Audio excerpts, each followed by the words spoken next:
Oi pessoal, bem-vindos à semana 1 do Plano de Estudo Doutorado volume 1. Nós vamos rever alguns conceitos que a gente viu bem no início do ano passado, quando a gente ainda estava com as aulas presenciais, tá? Que é o conceito de substância simples, substância composta, temperatura de fusão, ebulição, densidade, tá? Então aqui vai falar o seguinte: existem propriedades que são específicas. Então, uma determinada substância vai ter densidade específica, a temperatura de fusão e ebulição a mesma pressão, ela é tabelada. Então, se você abrir livros para consultar, vão ter lá como que está tabelada a densidade daquela substância. Então, é algo específico, né? Então, você pode usar isso para identificar as substâncias. E a densidade é a relação entre a massa e o volume por ela ocupado, tá? Por essa substância. Então, você pega massa e divide por volume. Essa é a fórmula da densidade. Aqui tem alguns conceitos importantes, então eu quero que vocês leiam. E aqui vai falar o seguinte: o que é uma matéria? Para ser matéria tem que ter massa e ocupar lugar no espaço, tá? Ele vai falar sobre os estados possíveis, sólido, líquido e gasoso, que é o que vocês precisam saber. Então, a gente vai ter substâncias e misturas. Substâncias, elas que existem puras, simples ou puras compostas. Simples se ela for formada por um mesmo elemento. Vou botar aqui, só por oxigênio, só por ferro. Ou se formado por dois ou mais elementos, por exemplo, sódio e cloro aqui. E misturas, elas podem ser. Então, eu vou ter mistura, é constituído por duas ou mais substâncias, e ela pode ser homogênea ou heterogênea. A homogênea vai ter composição uniforme e apresenta uma fase só, tá?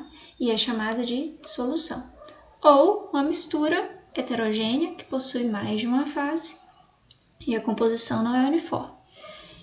Exemplo de mistura heterogênea, por exemplo, é o leite, sangue, né? Então, o que eu tenho aqui? Está perguntando qual que é a definição de densidade, então como que se define a densidade e qual que é a fórmula, tá? E deu também a densidade de duas substâncias que ele falou que está no mesmo vidro, fechado, formato igual, são líquidos transparentes, mas um tem essa densidade e o outro tem essa. Então, como que eu posso fazer aqui para diferenciar essas duas substâncias? Elas não possuem densidades diferentes? A densidade não é uma propriedade específica? Então, como que você pode identificar lá? Elas são diferentes? Sem abrir os frascos, como você faria para identificar as substâncias? Então, a partir de como aqui que eu posso identificar? Quais dados que eles te deram que é possível, né? Esse aqui, pessoal, tem que relembrar uma coisa bem simples. Se a sua temperatura dada estiver aqui, antes da fusão, então você tem o estado sólido. Se a sua temperatura estiver entre a temperatura de fusão e ebulição, a substância vai estar no estado líquido. E se ela estiver após o ponto de ebulição, a substância vai estar no estado gasoso. Por exemplo, se eu tiver menos 100 graus é antes aqui da temperatura de fusão do cloroforme. Então, menos 100 graus, o cloroforme está no estado sólido. E a 30 graus? Então, 30 graus está entre menos 63 e 61, então está no estado líquido. E 100 graus? 100 graus está com a temperatura maior aqui, então está no estado gasoso. E é isso que vocês vão fazer utilizando a temperatura de 50 graus. Então, a 50 graus Celsius, o cloroforme está sólido, líquido ou gasoso? E o pentano? E o fenol? Tá? Então, é só fazer essa análise. Aqui, ele vai falar que as alternativas correlacionam adequadamente o sistema e a sua classificação, então você tem que ver se qual que está correto, e ele pediu para você marcar incorreto, né? Você vai analisar, água de coco é um sistema heterogêneo? Eu consigo definir uma fase ali ou é turvo? Então, você tem que ver se o que deu aqui corresponde com a classificação que ele está colocando entre homogêneo e heterogêneo. E vai marcar aquela que estiver incorreta, a relação que estiver incorreta, tá? Agora, tem água líquida. Então, água, gente, é um componente, né? Cloreto de sódio é outro componente, que está dissolvido, então está formando uma solução ali. E uma parte do cloreto de sódio não está dissolvido, então vai ter corpo de fundo, né? E 2 cubos de gelo. Lembrando que o gelo é formado por H2O. Então tem água em forma sólida e líquida, mas continua sendo água. E gás, nitrogênio e oxigênio. Então, você vai olhar quantos componentes tem. Aí você vai olhar, tem água, tem cloreto de sódio, tem oxigênio, nitrogênio, tem algum outro. Aí você vai analisar. Componente, se tiver água, estado gasoso e sólido, continua sendo um componente só.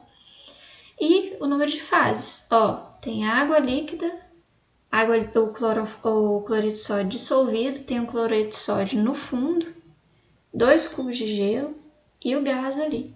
Então, vocês vão analisar quantas fases são formadas. Então, por exemplo, quando eu tenho um copo com água, óleo e gelo. O óleo, a água e o gelo são 3 fases diferentes. Então, ali eu tenho 3 fases diferentes. Então, vocês vão fazer a mesma análise que eu tenho aqui e definir se é 4 fases, 3, 2 e quantos componentes tem. Aqui, a gente vai ter que revisar alguns conceitos. Então, aqui, ó, aqui, temperatura, que vem primeiro, temperatura de fusão. Aqui, temperatura de ebulição. E aqui, tá vendo que a temperatura está diminuindo com o tempo? Então, ele é o contrário do que eu tenho aqui. Com o aquecimento, a temperatura aumenta com o tempo. Congelamento ou resfriamento, a temperatura diminui com o tempo, né? Então, você, a partir dessas conclusões, você vai analisar. Lembrando que substância pura, ela, durante a mudança de fase, ela vai permanecer com a temperatura constante. Já a mistura, não, tá? Então, pessoal, é só isso que vocês precisam analisar, tá? E lembrar que qual estado físico você possui aqui. Então, aqui é a fusão. Antes da fusão, eu tenho que estado? E antes da ebulição, qual estado? E depois da ebulição, eu tenho qual estado físico? Então, lembrar disso, tá? Mesma coisa para esse daqui. Então, pessoal, qualquer dúvida, entre em contato.